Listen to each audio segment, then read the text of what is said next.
ശരി. അപ്പോൾ മിനിസ്റ്റർ, ഒരു കാര്യം കൂടി. ഇപ്പോൾ ഈ കണ്ണൂർ കന്റോൺമെന്റിൽ നിന്ന് കരസേനയുടെ 2 സംഘങ്ങൾ വയനാട്ടിലേക്ക് പുറപ്പെട്ടിട്ടുണ്ട്. വ്യോമസേനയുടെ ഹെലികോപ്റ്ററുകൾ സുളൂരിൽ നിന്ന് വരുന്നുണ്ട്.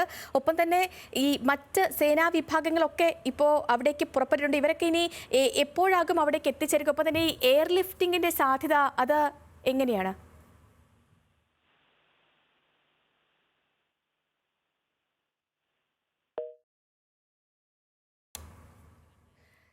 ഓക്കെ, മിനിസ്റ്റർ മുഹമ്മദ് റിയാസാണ് ഇപ്പോൾ നമ്മളോട് പ്രതികരിച്ചത്. അദ്ദേഹം ആ ഭാഗത്തേക്ക് എത്തുന്നുണ്ട്. എത്രയും വേഗം എത്തും. അദ്ദേഹം ഇപ്പോൾ കോഴിക്കോട് എത്തിയിട്ടുണ്ട്.